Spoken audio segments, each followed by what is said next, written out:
Isang masayang araw ho, Pilipinas, Luzon, Visayas at Mindanao at sa lahat ho ng ating mga kabayan na sumusubaybay sa iba't ibang panig po ng mundo.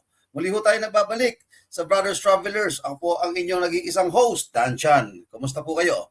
Huwag niyo pong kalimutang mag-like, mag-share at mag-subscribe at pakiclick na lang ang notification bell para lagi po kayong updated sa atin hong mga ganap. Ito na nga mga kababayan, pag-usapan po natin. Ito pong nagba-viral video ngayon na itong si Ombudsman Boying Rimulya ay inutusan niya ang National Bureau of Investigation para nga po imbestigahan ito nga pong 18 ex-military. At alamin po natin kung ano ang nangyari. Tela baga napahiya ho mga kabayan, ito hong si Boying Rimulya nang atasan niyang i-deputize ito hong mga NBI. Nag-ugat po ang lahat ng ito mga kababayan kung saan nag-file po ang 18 ex-military na di umano'y sangkot sa maleta kabilang na po ito pong si Ombudsman Boying Rimulya. At ngayon ho ay nagbigay po siya ng deputization para ho sa mga NBI para ho imbestigahan ito hong 18 ex-military. Panoorin po natin kung paano po mga kabayan ang totoong pag-amin ng mga NBI na sila po, mga kababayan, ay inatasan ng ombudsman na si Boying Rimulya. Sa pagkakataong ito, panoorin po natin ang bidyong ito. But outside of the ombudsman's deputization, the NBI also has plenary power to investigate matters, motu proprio.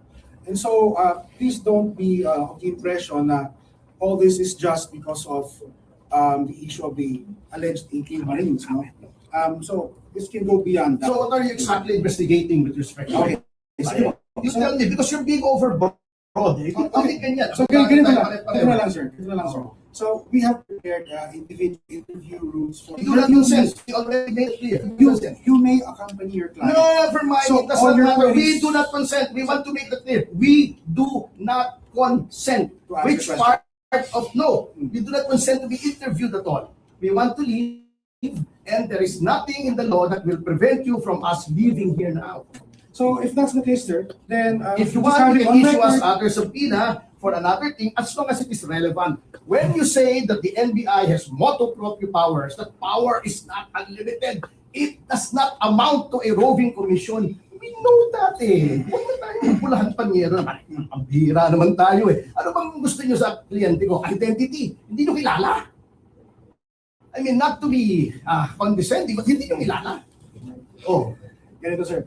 We can answer those questions in the right forum. We have an interview room where you may be We do not. present. No, we're not. Kasi you want We are answers to not your going to questions, be sir. interviewed. We are Sorry. not going to be interviewed. Yes. President Mundo, you said you have plenary powers as the National Bureau of Investigation. Can you imagine, you're going through budget deliberations in Congress. You're spending resources of the government investigating a non-crime. Walang krimen dito. I knew you were used during the Napoles investigation. May krimen doon. May scam. You were used in the PhilHealth scam. But ngayon, in plenary powers, you're expanding you to investigate these people. Sir, excuse me. These people, as you say, they're witnesses. They're allegations of crime here. Remember, Establish first their identity. So you establish their identity. Now, if you want to investigate the affidavit, you investigate the substance. Pero for you to say na yung deputization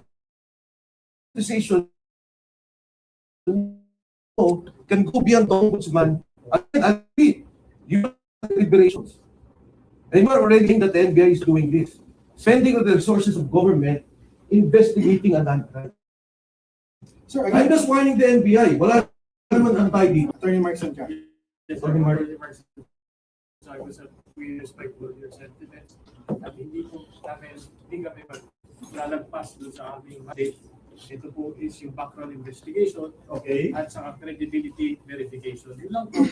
Tapos yung credibility, yes sir, let me finish na sir. Let me finish na, sir. No. Sinabi mo hindi kayo lalampas, lumalampas ka na ngayon eh. No sir, Oh. I'm explaining. Let's not be overly dramatic. Sige lang. If you want, i-discuss po natin lahat, sir. Sasabihin ko lang po na credibility verification. kasama po doon yung statements nyo kung credible o hindi. Yun po sir, yun lang po, sana maintindihan nyo. Yung statements nyo, kung consistent ba with evidence, consistent ba with yung logic, lahat po yun, kasi bago po mag-imbestiga yung ombudsman, yun po yung gagawin natin. Hindi po kami mag-imbestiga ng iba pa, nasama lang po yung mga iba kasi base sa statements nyo, meron pong circumstances na kailangan imbestigahan para malaman yung credibility, sir. Yun lang po. So other than that, if you will refuse, of course you can refuse, sir. We're just here to inform you na yun po yung proceedings na mangyayari. Okay. Yung credibility po na sinasabi nyo, so you, beyond the identity, you also want to establish the credibility of the 18. As stated in the deputization, sir. You're welcome here. You're welcome here.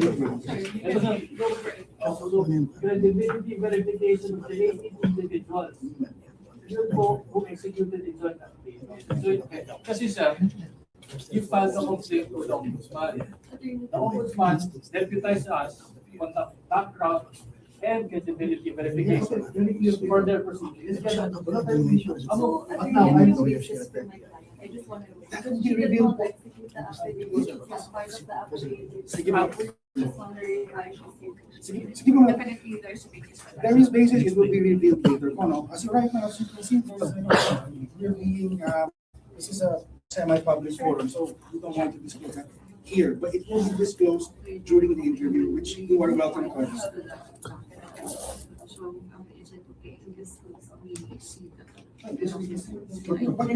Oh, no, not here, not here, not here. Kasi other witnesses will be subject to this, diba? Dahil sa mga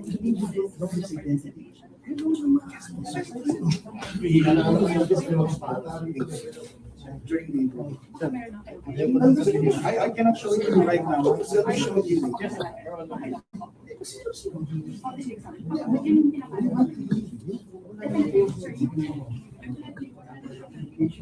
Okay, good. Malinaw tayo. Ngayon, is it okay? Teka muna. Okay natin. Do you not know the identity of the We subject? definitely know. Oh, what is the purpose of the ID?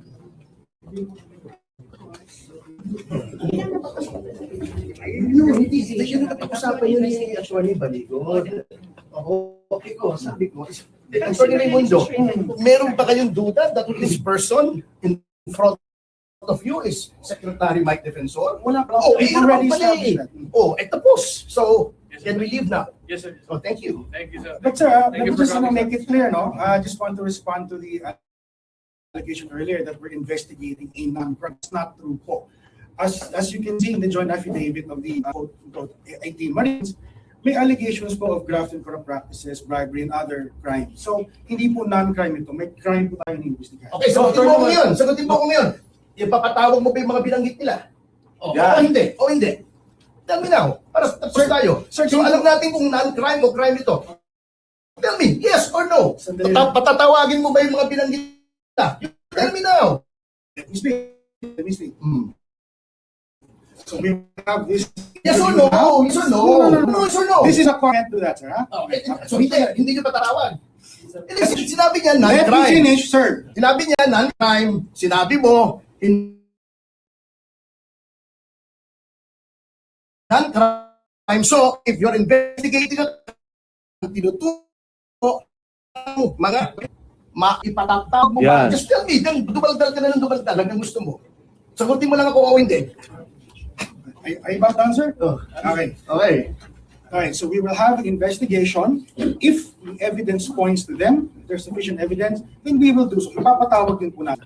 Dr. May proseso Raimundo, po, may I proseso. was the one who mentioned that. If you want to establish the case of Marines, including myself and my wife, Attorney Levy already stated the IDs were given downstairs and you can verify, and the serial numbers are with him. So, what I'm saying is, if the identity is the one that you want to establish, then that's it. That's why I'm saying it's a non-crime. Now, if it's a crime investigation, then you should call on those they wanted to. Kasi it's not an entity eh. Yun lang ang gusto nyo establish eh. So once your identities, yung tinuro nila, patawag nyo rin. Now it becomes crime. Sir, But if kung sila imbestigan nyo, then it's a bias crime investigation of the people complaining. sir, hindi po sila iniimbestigahan. They are witnesses. They are Exactly. witnesses. So that's why when I said you establish their identity, then it's downstairs, the serial numbers with Attorney Baligon. Once it's established, you call the others. The 40 names, including the affidavit, including Sandro Marcos and Bongbong Marcos and Yusek Jojo Cadiz of DOJ. Yan, mga critical yan. Kung sasabihin nyo may papatawag nyo, 100% ability. Tulong-tulong tayo. Yeba! Tama, sir. Ay po. Yes, sir. Sige po. Ano tayo? Ano tayo, partner? Okay.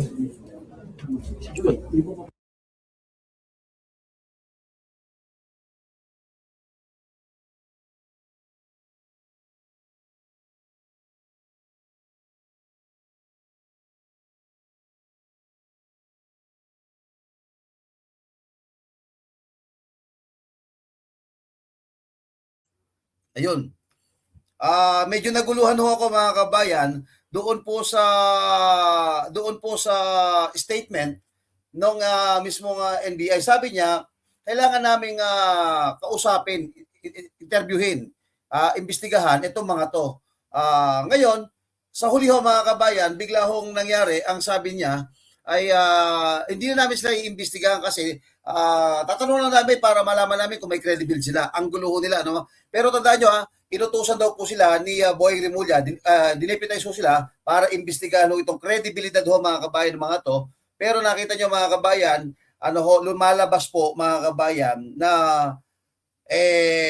pwede ho maglabas ng findings ng NBI, sabihin niya, nagsisinungaling itong mga to. O, diba? Sa mga tweet mga kabayan, lumabas na rin ho sa biglang NBI na witness ho sila at natataka ho ko bakit pinaham pa ho at ginamit pa ho yung kapangyarihan ng ombudsman para ho dito. Sa mga tweet mga kabayan, wala pong nangyari dyan po sa pagpapatawag ng NBI. Lilinawin po natin ano po, kasi gusto gusto mangyari, imbestigahan, pero later on nag-iba na ho, ihipnahin, hindi na imbestigahan. So ayan mga kabayan, abangan nyo pa po yung susunod po nating live mamaya ho mga kabayan at abangan nyo po mga kabayan yung susunod po nating mga i-upload ng mga video. Huwag kalimutan mag-like, mag-share at mag-subscribe dito ho sa Brothers Travelers. Maraming salamat po, mabuhay po kayo.